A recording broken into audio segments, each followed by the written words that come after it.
Hello, welcome back to More Fun Fixing It. This should be a Wednesday episode.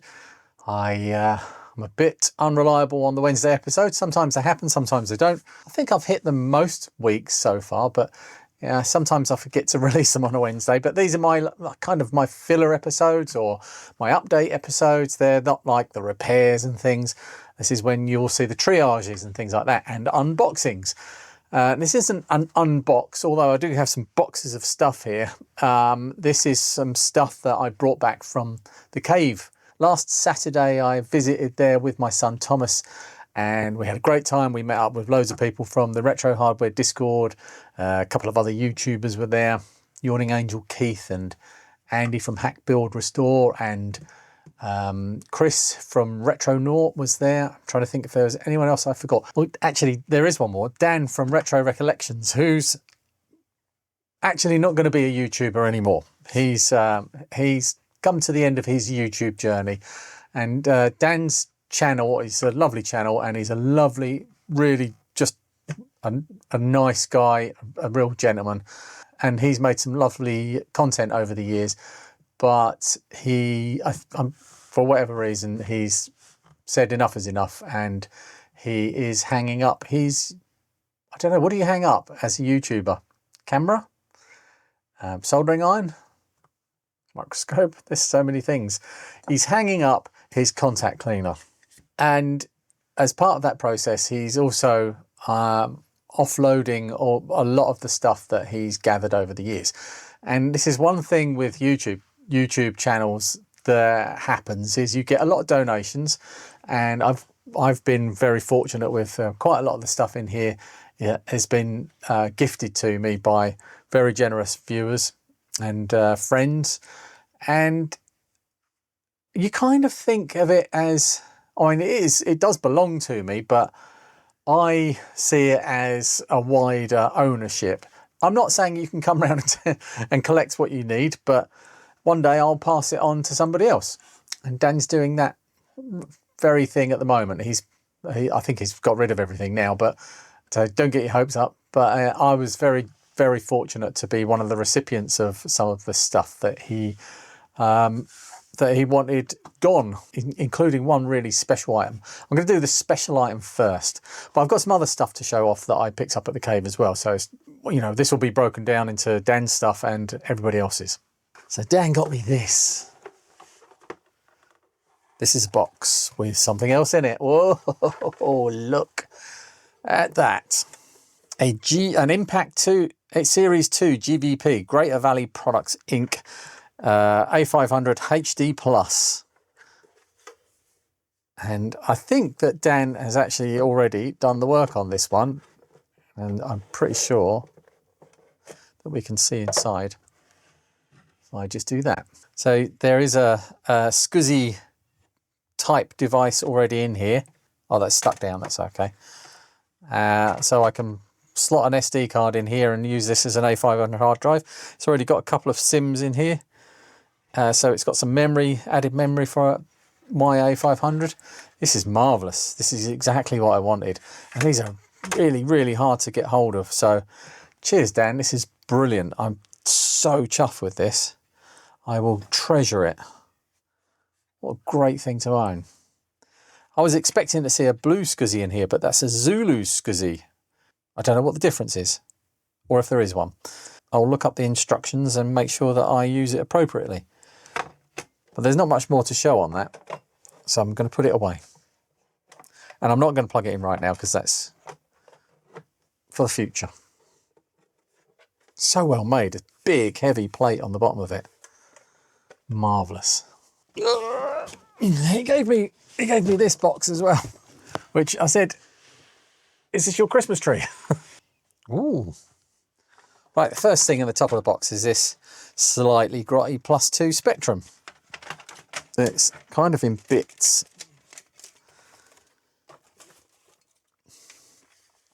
I think that the Spectrum itself works, but the tape deck might be toast in this one. So this one's just a restoration. But even if the Spectrum doesn't work, well, that's just a bonus. Because it's all content. The case is in pretty good condition. I'll have to find some screws for the kit. I've got loads of screws for these. But that's one thing. Let's put that to one side there. A couple of books. Oh, I would have killed for this back in the day. Mastering machine code on your ZX Spectrum. I wonder if I should give this to snorkers. Because I'm not, as much as I'd like to think I would learn machine code with a ZX Spectrum, I don't have the software chops to do it. And someone like snorkers might appreciate this a lot more. So I think I'm going to, I might pass that on to snorkers. What do you reckon, James? Do you want it? The Advanced User Guide, the Spectrum Advanced User Guide by Adrian Dickens, Mark Plumley, Lester Whewell. Advanced User Guide. Oh, it's just a load of, it's just basically a basic manual and other stuff. Nice. I like the way that they've got their protective sleeves on as well. They look like library books. Oh, okay. This is God, it's long. Look how long that is compared to the Spectrum Plus 2. I think I'll have to zoom out. It's a whole extra tape deck. They're practically the same. This is a tool key. Is that a tool key? Oh, okay then. Right, so we've got some work to do with this one. I am fairly, yeah, that's a tool key keyboard, so that's really good. That's nice. But it is in quite rough condition, but it does look to be all there. It looks like the space bar has been broken and glued, so that might need some work. And the keys are quite discoloured. The blue keys especially have gone grey on the top. The greens look okay and the greys look okay, but yeah, those blue keys look really rough. And the back plate is rusty as hell. What we got going on in here then? We've got a bag of bits. So it's had some work done. That's the power switch. The tape deck is, oh my word. That's pretty bad, isn't it?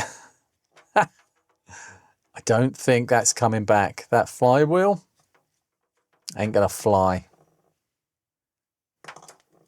Pause mechanism still works. Oh God, I wonder if that could be brought back. The belt looks okay. That's probably the least of its problems though. Look how badly corroded. This has been in a puddle of something. The pause mechanism, sorry, the tape counter mech. Oh, it doesn't. Yeah, it probably would work. Yeah, it does work.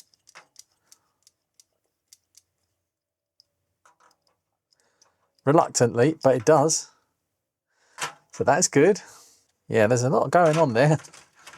And this, the actual machine itself, or the motherboard itself, the edge connector fingers are green with corrosion. So that's some acidic corrosion has happened in here.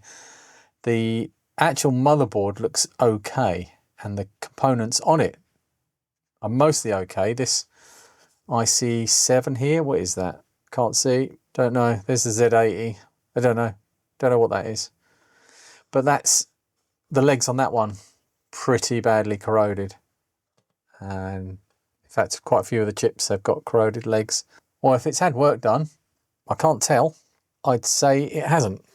So yeah, well, there's one to bring back from the oblivion. Nice. I've got a pile of Amstrads. So this one is going to live again because I want this tool keyboard back in action. I want this to work.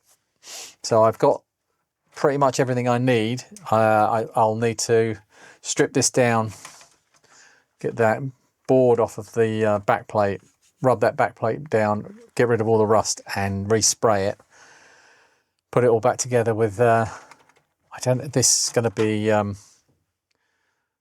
don't know how these ones work. Yeah, they're plungers onto probably graphite pads. So it's whether that motherboard works here. I might have a spare one of these though. But yeah, having the keys is handy. The space bar is a bit tragic though. It's probably broken. Well, the case itself isn't too bad. It's a bit of discoloration here. I wonder if that could be brought back with cleaning and heat.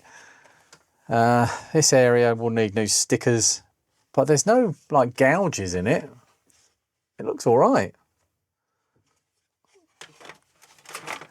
Good project, Dan. I really like that one. We've got another Retro Computer Shack CPC 4646128 RGB cable and a Pro Elect. It's a good brand actually of power supplies. Pro Elect power supply should be 5 volts. Yeah, 5 volts, 2 amp for the Amstrad. They're handy. And we've got the last thing out of the box is another Amstrad CPC 464, but this one shallow key as opposed to the last one.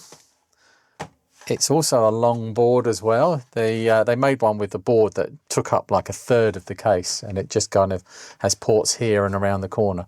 But this one stretches all the way up here, so you can see that that's a long board. And I think Dan said that this one is working. I'm not sure what to do with this one yet because I've already got a CPC 464, but I will find a home for it once it's all up and running and checked out. It might be that the tape deck doesn't work, but again, lots of spares for these. So can I say on behalf of the retro hobby and everybody in it that thank you, Dan, for all of your videos and your generosity, and we will miss you. But Dan is not going away. He's still going to be part of the scene. He's and he's just a nice person to talk to. Dan at Retro Recollections. Oh look, loads of screws. Many screws and chips. I'm not sure what the chips are. Let's find out what the chips are. 64 8-in-1 kernel ROM. No, there's no kernel ROM in there. It must be an old label. They're memory chips. Nice. So also another one of the nicest people in Retro was there. Neil turned up and wished Thomas happy birthday. And he brought me a gift. Let's see, issue 1.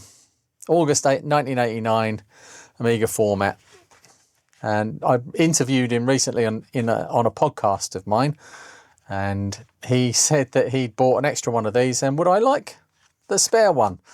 I'd forgotten all about it, and he slapped it into my hand and said, there you go, as it were. But yeah, thank you, Neil. I will treasure it. I'm going to look for a frame for it. There's a space up on my wall up here where it's going to go above my portrait. And yeah, I think that's a highly appropriate thing to keep in my workshop. And I've already had a read, and so many memories came back. I really enjoyed these pages here, going through the games and everything. They're listing the Amiga top 100 games here on this side, and how much that if you're a member of the Club 68,000, you can get the games for a special price versus retail. And then over here you can buy X copy for 20 quid, which is about the price of most of the games, and then you get all of the games for free. But yeah, loads of stuff there. A virus protector that goes between your floppy drive and your computer, so it protects internal and external drives. Always present after warm reboot. Always present after warm reboot. Gives alarm signal if a virus is found. Protects against 16 viruses. Marvelous. RAM expansions. Where are the hard drive? Disk drives. These are the floppy disk drives, so they vary from 75 quid up to 105 with track display. Nice.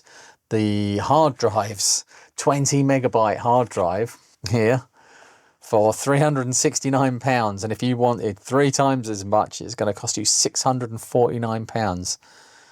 Supplied with software. Marvelous. Such a nice thing to flick through. Brilliant. Thank you, Neil. Thanks very much. Okay, the rest of this stuff I'm going to get a bit confused with because some of it was given to me by Julian Brown, my friend from the Board Folk and Retro Hardware Discord, and some of it was given to me by Chrissy Baps, who's just a big member of the community and always involved in all sorts of things. So I think that this Apple board was from Chrissy. He said, "Do you want that?" I went, "Yeah." Just a nice thing to have. I don't think I'm brave enough to take my Apple II apart, but maybe I'll get a bad one day and I've got a board to go in it. Or maybe I'll build one. There's always an option. There's this as well. Don't know what this is. What's in here? Oh, Kumana. This is right. So I've got to give one of these to Stephen Usher. So I think that these are from Julian Brown. And these are for the QL. The drive interfaces for the Sinclair QL, I think. Or these might be from Chrissy because it says the PCB layout is by Chrissy, who's also one of the board folk. I should have mentioned. So Julian definitely gave me this Dragon board. Oh, I've just remembered what's in this big red one. I've just remembered what's in here and it's really special. So yeah, Julian gave me this Dragon board. He's given me one in the past. This red Dragon board. I think this new one here is an updated version of this with some extra tricks on it. So I think he said you could have like 512k of memory in a Dragon 32. But I mean, there's some big differences here around this area.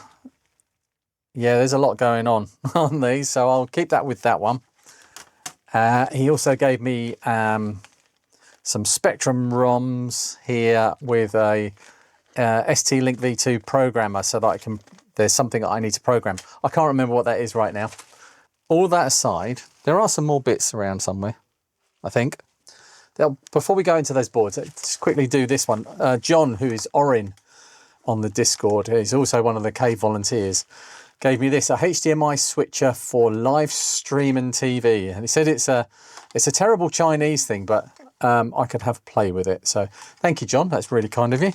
Oh, there's another one from Julian here, which is a Pico arbitrary waveform generator.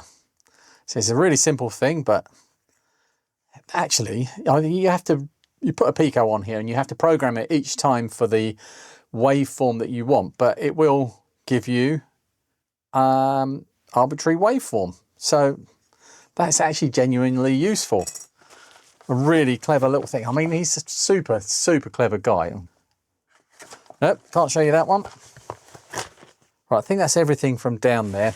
So we've got a couple more bits here. Oh yeah, so don't know what this is. Atari flash floppy, maybe?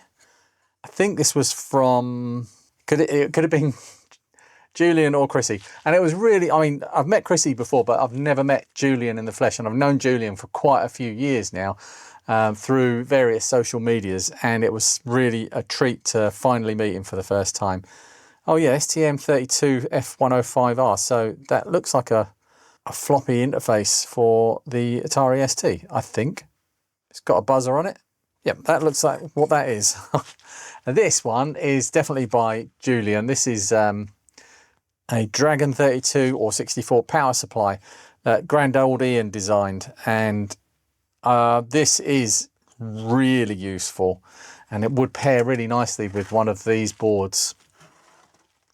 So I'll put that in that pile. We'll keep digging through this mountain of anti-static. I'm going to show you the back of this board first. I wasn't expecting this one. This is from Chrissy Baps again. And you might be able to recognize this as a C64 motherboard with the cartridge slot and the slots on there and the joysticks here and the power switch. But there's usually quite a few more through-hole components going in here. So if I turn it over, look at this. So what this is a 60 clone. I'll show you a different one. This is a 60 clone by Rob Peepo Taylor, who didn't turn up. Apparently he had a flat tyre. He was meant to be there on Saturday. But we'll see you next time, Rob. So these have been around for a while. January 2020, Rob made these. This is an earlier version as well, version 1.2. I know there are later ones than this. And I've built some of those. But this is taking all of the logic, all of the power side of things, and replacing it with modern surface mounted components. So all in the RF modulator, everything that's needed to still be inside here is all surface mounted. I'm not even sure what that chip is there, but all of the logic chips are now surface mounted. And then all of the capacitors, it's all birdseed. Everything, all of the other, transistors and everything. I don't know. The voltage regulators are still going to be the same ones down here.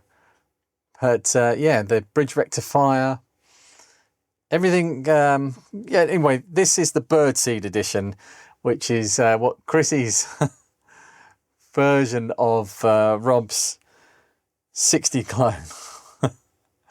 Which I think he just did for fun. But I said I would really like to have a look at one of those. It's still got the snap-ons on the side. I would really like to have a look at one of those, because I've got I don't even know where it is. There's a C64C case in here. And at the moment it's got, I think it's buried down there somewhere, safely. At the moment it's got a 60 clone board in it, a normal one, but I'm going to use this instead. I just think this is marvellous. I absolutely love that. And I've got all sorts of bits and nice bits to put in it. So I've got the ROMs from Mark at the Retro channel to go in there. I might get some up-to-date modern CIAs as well.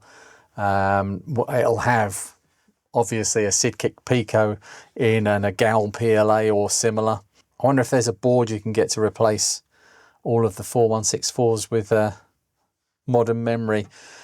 I will probably stick with a vintage VIC-2, because things like the Kawari are very expensive, so I don't want to spend that much money on it. Yeah, that's about it, really. That will be marvellous. A really nice board. Nice work, Rob and Chrissy, and thank you everybody that gave me stuff on Saturday. Also, thank you everybody that wished Thomas happy birthday. That was really nice.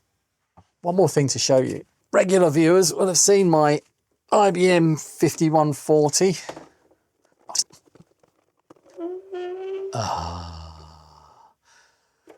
And I loaned this to my friend Henry for a while.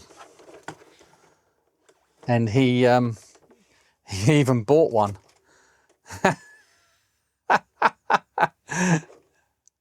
This that was really good.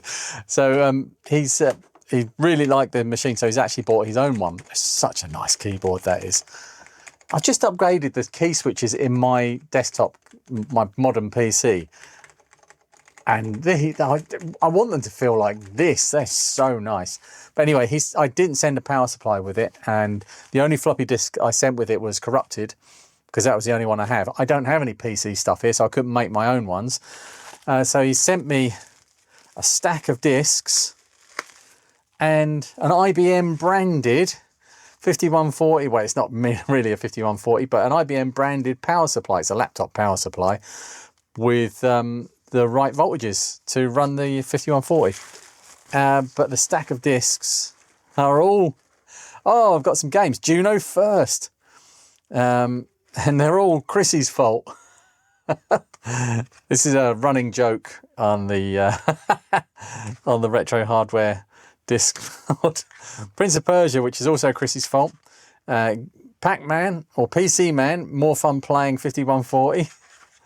Starglider PLA, which is always the PLA. App and Selector, Chrissy's fault. Digger, it's never the Henry. It's always a Henry. Elite, more fun playing 5140. Alley Cat, Chrissy's fault. Planet X3, Chrissy's fault. And PS1 Advanced Diagnostics and BIOS Setup, my favourite game ever, which is also Chrissy's fault. So I'll find a box for those to live in. And there's another one in here, which is MS-DOS 5 Startup disc, which is Chrissy's fault. Thanks for going to the trouble to do that, Henry. You didn't have to. But I do appreciate it. And I love this machine. And the right one came back, because apparently his is not in as good condition as mine. Right, that's it. That's all I've got time for today. Thank you very much for watching. I'll see you in the next one. Bye. Thanks everybody that gave me stuff. Yeah, that.